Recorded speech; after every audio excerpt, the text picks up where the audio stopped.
Entrevisté a Roberto Fiesco, al director Roberto Fiesco, en el Festival de Cine de Guanajuato, en el GIF.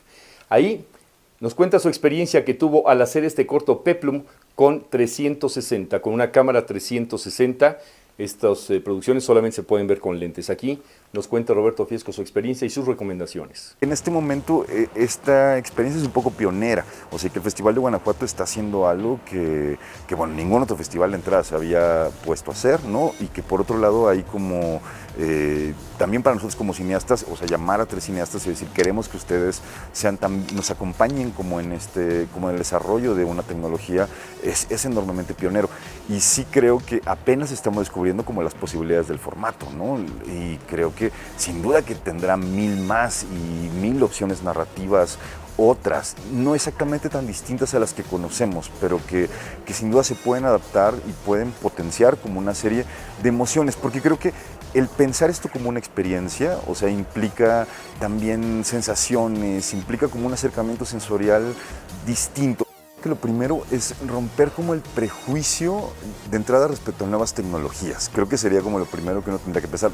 Pienso en mi proceso, ¿no? En cómo yo concebía la idea del plano, en cómo justo este cuidado del que hablas tiene que ver con que cuando construye un plano hay como toda una serie de decisiones estéticas, formales, políticas, en fin. Sin embargo, cuando piensas en una experiencia de 360, eso no existe o no existe de esa manera. Yo un poco lo que trataba de pensar era mucho en la proxemia del sujeto respecto al lugar donde la cámara está puesta, ¿no? Y el tipo de espacio que estás retratando. Me parece que una cosa que influye muchísimo en la posible experiencia del espectador tiene que ver con la cantidad de elementos que amplifiques o que nulifiques dentro de la esfera. Caso de Peplum, por ejemplo, que es un corto cuyo centro es una competencia de fisicoculturismo, evidentemente había un público que tenía reacciones, una serie de hombres que estaban haciendo estas poses a lo largo de la competencia, entonces digamos que ahí sabía que si el espectador volteaba, porque el espectador en una experiencia 360 lo que va a querer hacer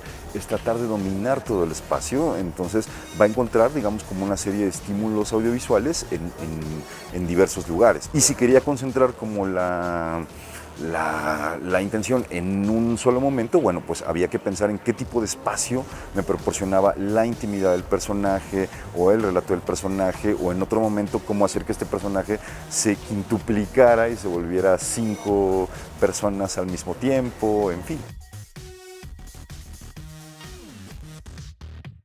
Estar en el lugar correcto en el momento correcto, que en el caso del documental es mucho más complicado, o sea, porque el documental sí depende del azar en muchas ocasiones, ¿no? Y en el caso de esta competencia de fisicoculturismo, yo no podía detenerla para decir, bueno, voy a poner mi cámara y entonces ahora quiero que aparezcan tales. Yo, como en cualquier tipo de documental, había que estar persiguiendo esta realidad que estaba ocurriendo frente a nuestros ojos. Entonces, digamos que sí tenía como un grado de complejidad quizás un poco mayor que al hecho de poder concebir como una puesta en cámara en función del dispositivo, ¿no? O sea, yo no tenía tanto esa posibilidad.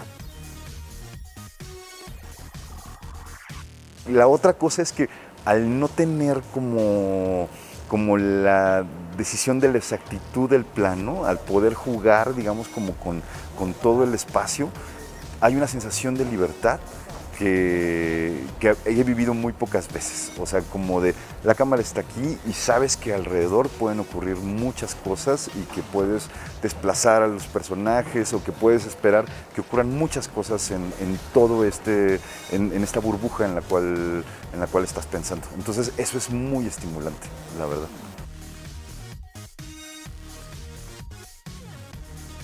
Creo que el campo que mejor lo ha entendido, o sea, el mundo de la realidad virtual, es la animación, sin duda. O sea, porque también las transiciones que pueden existir entre un plano y otro, que a veces pueden resultar como enormemente bruscas y a veces están pensadas de esa manera a propósito, en el caso de la animación puede ser todo muchísimo más sutil.